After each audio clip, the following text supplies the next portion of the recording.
actor who we know from the blockbuster Star Trek and X-Men franchises. He's currently starring in Showtime's The Lion in Winter. Please welcome Sir Patrick Stewart.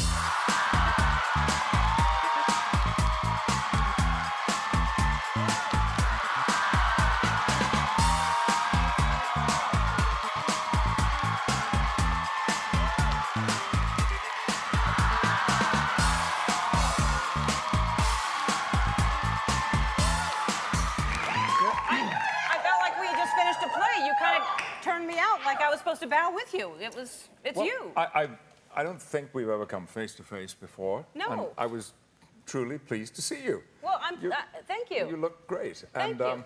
I am, however, very glad that I made an executive decision to change just before I came on, because I was wearing a white open-neck shirt, and it would have looked as if our same mother had put us together this morning.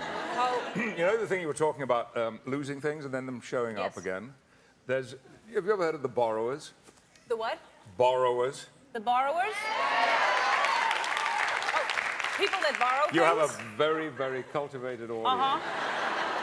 No, it's an English children's book, or maybe it was a series of books called The Borrowers.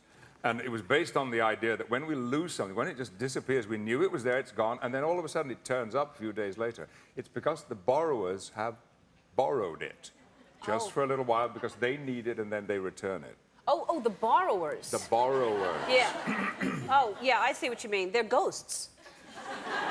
No, they're not ghosts. They're little creatures who need these things for a while, and then they return them. They come in the night and they take them away, and then they bring them back. Well, that's scarier. They're creatures. By the way, did somebody mention martinis earlier? Yes, would you like one? Love one. Yeah, and same thing, vodka, and you wanted... No, that's not a martini. Gin. Really? Sure. Oh. Them's fighting words. Yeah. Straight up, one olive, Tanqueray. Really? Did you know, actually, maybe Nigella will know about this. My son did the American bartender's course. He's an actor, so, you know, you. So he's a bartender, yes. Yeah. No, he is an actor. Yeah.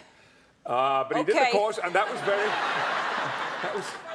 I think that was very practical of him, you know, that he has these other skills. He was with me when I ordered a martini, and I said 2 olives, and he was horrified. Did you know about this? There must never be even numbers.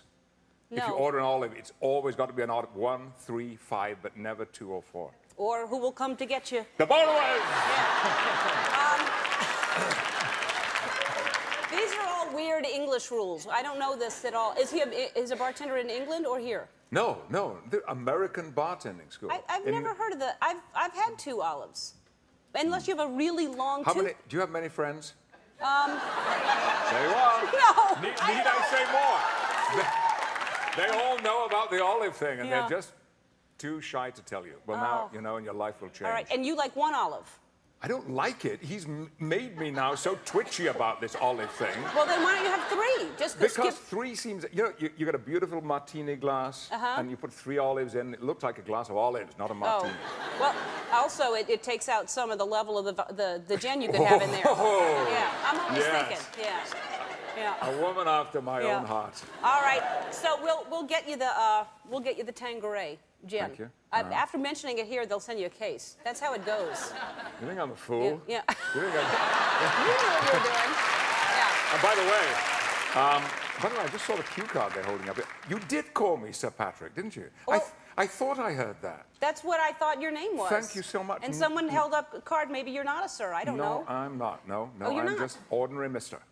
Oh. Yeah. But thank you for thinking of me. Well, put some ideas in some I shall people's... knight you. Oh. Just put it in your hair. No. Disappoint the people. Ow.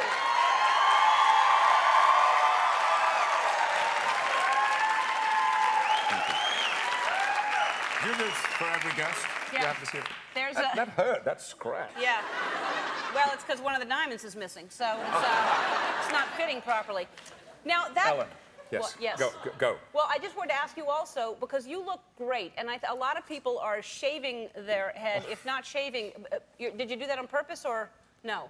No, this is me. This is not artifice. I can't help this. Well, I could grow it longer, but I choose not. I lost my hair when I was a teenager. It was horrible. It was traumatic. I thought my life was over. But then, of course, I adjusted to it because I'm a fairly evolved creature. And then I find all these people with wonderful heads of hair start shaving it all off. Yeah. And I felt that I had sort of cornered the market in a certain kind of look. Now it's 10 a penny. Now I can't grow my hair back. They can, and it's a little irritating. That's all. Well, you look great. It's Thank very you. distinguished, and it fits you now that you're a sir.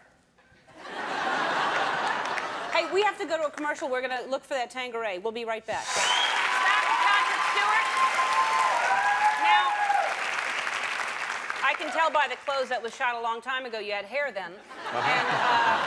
Yep. Yeah. Now, you're so good, and Glenn Close. It's a remake of. It's not a remake. No, it's not a remake. No. Although what's interesting about it is, and we think it might be for the first time, it is the identical film script that was shot with Katharine Hepburn and Peter O'Toole. But I like to think we have revisited this screenplay. And why do it? Everybody asks when it was so brilliant the first time. Because it's it's a work of genius, the screenplay. And when something is that good, it deserves to be revisited. Nobody questions if there are 3 Hamlets in London this summer, for example. Nobody questions if people would do it and do it again because it's such a good piece. When writing is of that quality, it deserves to be seen and reinterpreted.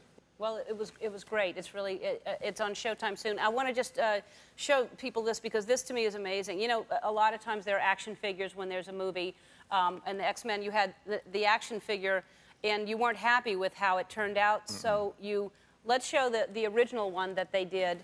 If we can looky-loo it. Well, this is the yeah. Show. Okay, so this is the original that you didn't like, right? Well, God. Yeah. Look at it. Well, it needs some powder. Definitely shiny. And then, but too thin. And then this is much better. It still doesn't look like me, but he's handsome. No, you know who it looks. You know who it looks like? It looks like a producer here, Greg Gordon. Let me show you our producer. Look at that. Yeah. Isn't that amazing? It's astonishing. Yeah. So can he use that as his action figure? Do you mind? Yes, of course. In fact, if Greg has any acting ambitions, you know, he could be my stunt double or stand-in, perhaps, on the next movie. He's got a nice butt. You know how they use butt doubles sometimes? You don't I've need never that? had to have someone double my butt. You never. But That's good to know.